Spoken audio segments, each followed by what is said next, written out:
Good morning. This is a re-recording of the Rector's class from this last Sunday, March 14th, due to a few minor technical difficulties. And what we have been discussing for the last 2 weeks, or 3 weeks rather, is the question, why the God-man Jesus? And today we get to actually discuss the theologian and the book from which the title for the class comes, which is St. Anselm's classic work, Cur Deus Homo, or Why the God-Man. So, who was Anselm? Well, Anselm was born in 1033 and died in 1109. He was a native of Aosta, Italy. His father was a wealthy landowner from what we can tell, but we don't know a ton about Anselm's early life.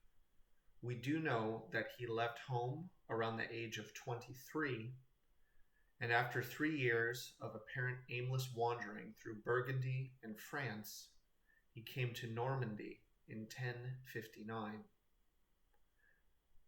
Anselm's interest at this time was captured by the Benedictine abbey at Bec, whose school was under the direction of a man named Lanfranc.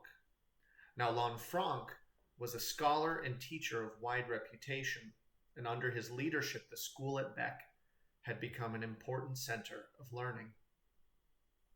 In 1060, Anselm entered the abbey as a novice, and he had significant intellectual and spiritual gifts. And in fact, let's take a moment to look at one of Anselm's prayer that will kind of give us a feel for the rest of the lecture. Anselm prayed, "Teach me to seek you, and as I seek you, show yourself to me, for I cannot seek you unless you show me how, and I will never find you unless you show yourself to me. Let me seek you by desiring you, and desire you by seeking you. Let me find you by loving you, and love you in finding you. Amen." So this gifted young man, Anselm, entered as a novice, and because of his significant intellectual and spiritual gifts, which we just saw just a small sample of in the prayer, he was able to advance quickly through the ranks there at the abbey, so much so that when Lanfranc was appointed to another position somewhere else, Anselm was elected to succeed him as prior at the abbey at Bec in 1063. And that's just after 3 years of being there at the abbey. Then, in 1078, Anselm was elected abbot. Now, don't ask me what all of those titles mean, but it was a higher rank within the abbey. And under Anselm's leadership as abbot, the reputation of Bec as an intellectual center grew and increased. And amazingly, in addition to his teaching, administrative duties, and work as an advisor and counselor to rulers and nobles all over Europe, he also managed to write a good deal of his philosophical and theological works at this time. He was so successful and so influential that in 1093, Anselm was enthroned as the Archbishop of Canterbury. And there had been a 4-year gap since the last archbishop had died, and as it so happens, the last Archbishop of Canterbury had been his successor at the Abbey of Bec, Lanfranc. And this was because of a power struggle that was happening in England, which we'll get to in a moment. But Anselm had a difficult time as archbishop. He was exiled twice by 2 successive kings of England. The first time was because he went to Rome without the king's permission. The king would not let him back in the country. And that was King William Rufus, who was killed. And this was the king who had left a 4-year gap between the death of Lanfranc, Anselm's predecessor as archbishop, and Anselm's enthronement, because he wanted to be in charge of the Church of England. So for those of you who thought that England's troubles with the Church Catholic began with Henry VIII. You can see that there's a long lineage of power struggle between kings of England and the church at large. So William Rufus was killed, and his successor, Henry I, invited Anselm to return. He was no longer banished. But again, the king was unwilling to follow Archbishop Anselm's guidance in religious matters, and especially with the issue of the appointment of bishops. The King Henry I wanted to appoint his own bishops, but finally an agreement was reached, and Anselm was able to return to England in 1107. Unfortunately, he only ended up serving for 2 more years as Archbishop of Canterbury from 1107 to 1109 before he died. There were several biographies written about Anselm shortly after his death. At least one of those was by a contemporary and friend of Anselm's, who gives us a firsthand account of how difficult ruling as Archbishop of Canterbury was during this time. But having established some of Anselm's life and biography, let's turn specifically to his theology and specifically to why the God-man, Jesus. Anselm, rightly in my mind, was considered the most luminous and penetrating intellect between St. Augustine and St. Thomas Aquinas. And this is especially appropriate given the series we are currently doing, that he has been placed between Augustine last week and Anselm, who will be done by Father Chris the following week. Last time we discussed Augustine and the idea that Christ as God is the goal of the Christian life, and Christ as man is the way to God. So Augustine, in a sense, articulates what we could call the ontology of Christ, which is to say his being, his nature, or another way of putting it is Augustine, as well as Athanasius, who we looked at in the first week, helped us to understand the person of Christ, why he has to be fully God and fully man. As fully God, he is able to mediate God to humanity and represent God to humanity. And as fully man, he is able to mediate or represent humanity to God. In a sense, Anselm picks up where Augustine left off, assuming the foundations laid by Augustine as well as Athanasius on the person of Christ, which is to say, who Christ is. So Anselm builds on this work by focusing on what is called in systematic theology, the work of Christ. How was Christ's work of mediation accomplished? And specifically, Anselm asks the question, what did the cross accomplish? So Anselm wrote many works of philosophy and theology, but one of a few which deals specifically with this question is the one we are looking at today that I've already mentioned, and it was called in Latin, Cur Deus Homo, which is where the title for the series comes from and is translated, Why the God-Man. Surprisingly, even with all the stress and pressure that came with being Archbishop of Canterbury, Anselm wrote Why the God-Man during his reign as bishop. And he sets out to answer 2 sets of questions. There were those who questioned the necessity and the possibility of the incarnation and the atonement. Could this even happen? Would God even want to do this? And there were those who argued that God became man simply to deliver man from the dominion of the devil, to buy back humanity from God. It's often called the Ransom view of the atonement.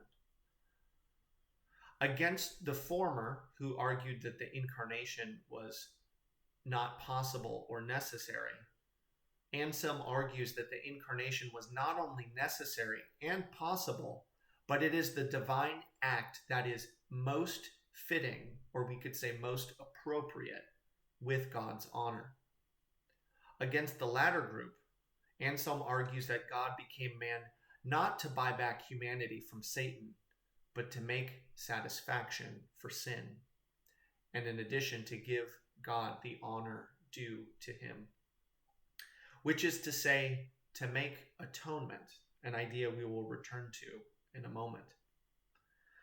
So I'm going to begin by giving a quick outline of Anselm's argument, and then we'll go into a little bit more detail on the particulars, specifically how Anselm understands the atonement, or we could say the work of Christ. So Anselm's argument is as follows. God made man for eternal blessedness, life forever with God.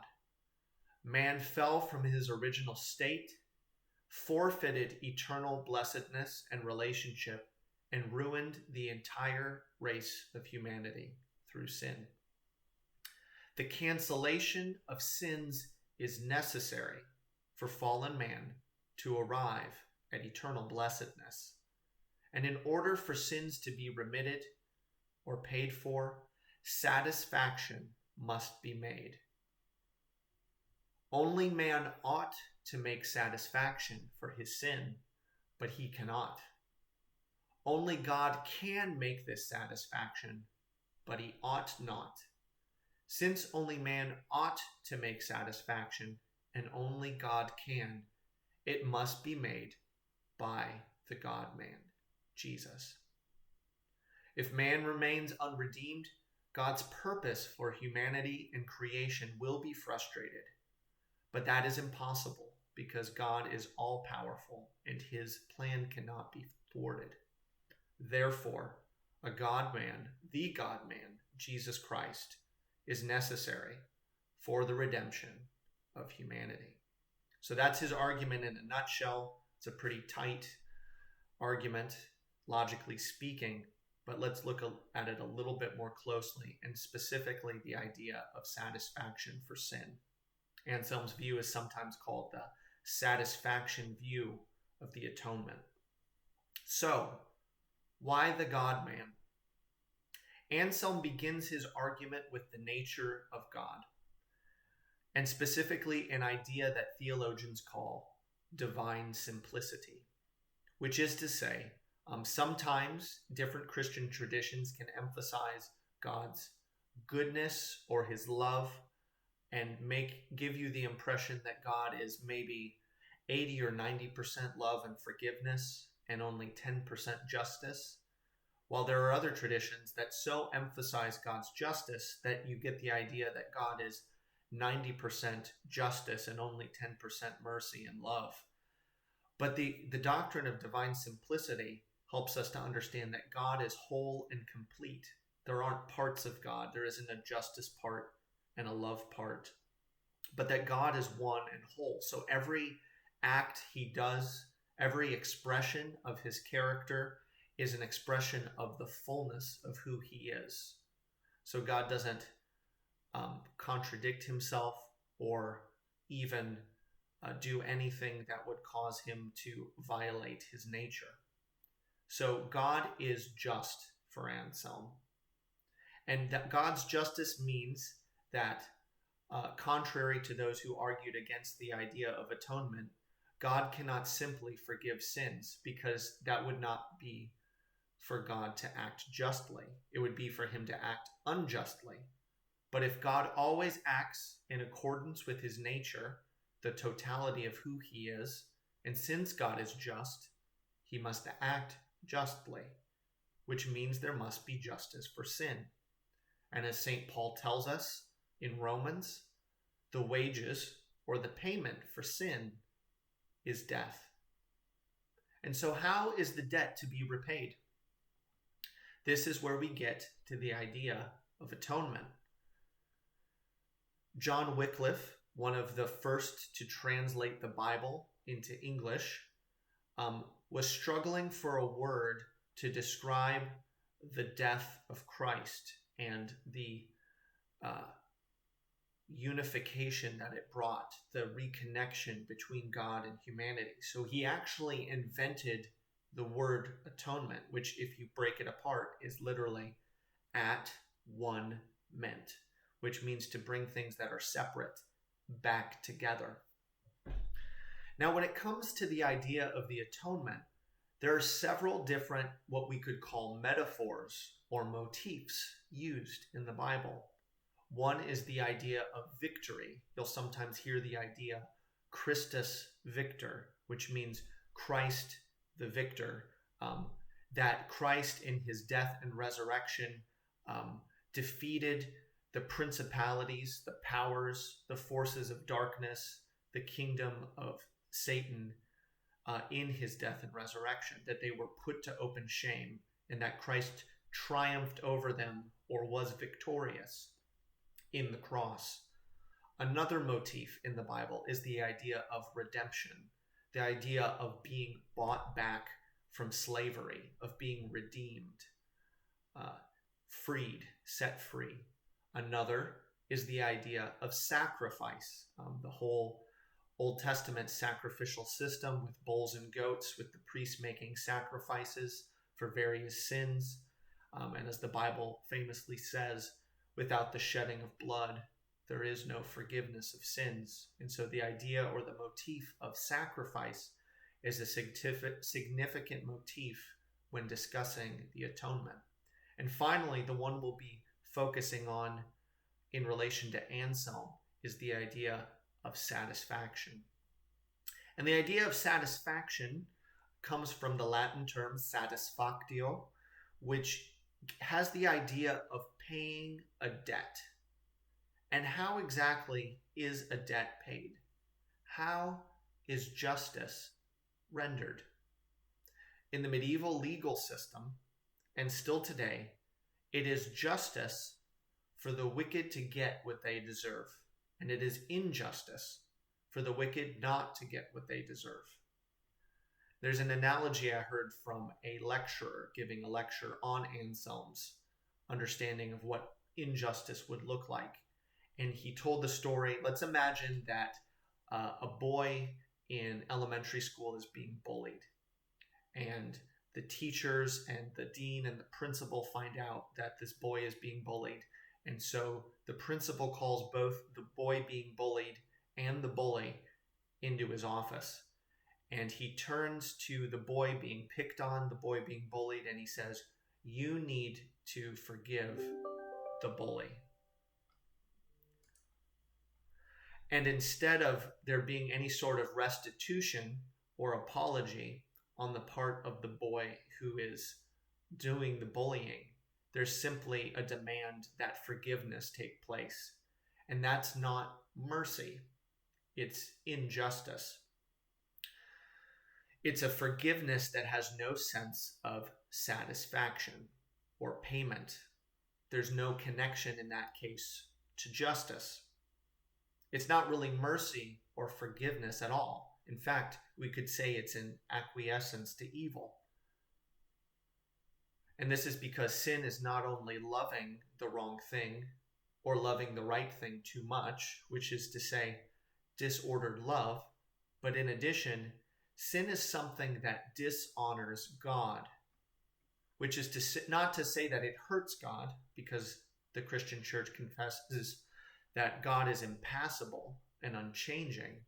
Nothing can hurt God, but God can be dishonored. That's what Paul describes as the whole problem with all of humanity in Romans 1, that they did not honor God or give him the worship and praise due to him. God can be dishonored, and because God is infinite, the dishonoring of God incurs an infinite debt that must be repaid. But for God to leave this debt unpaid is not mercy, but injustice. So, if someone cannot make satisfaction for this offense, the only alternative is punishment. So, how is this infinite debt paid? In Anselm's account, God became human because this was the only way to make satisfaction for sin. It is humanity that owes the debt to God. So God becomes human, puts on flesh to repay the debt. As human, Christ owes the debt. As God, Christ pays the debt. And what's so beautiful about this view of the atonement is that it emphasizes Christ's mercy. We could say God's mercy. And because justice and love are not two separate things in God, we're able to see both the justice of God and the love of God meeting perfectly and mercifully in the cross of Christ. And it was Christ who paid the infinite debt owed for our sins so that we could return to communion with God. And that, my friends, is good news.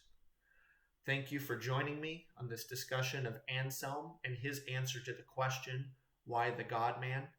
If you have any questions regarding either last week's lecture on St. Augustine or this week's on St. Anselm, feel free to send me an email at dsvihel@redeemersarasota.org, and that's dsvihel@redeemersarasota.org.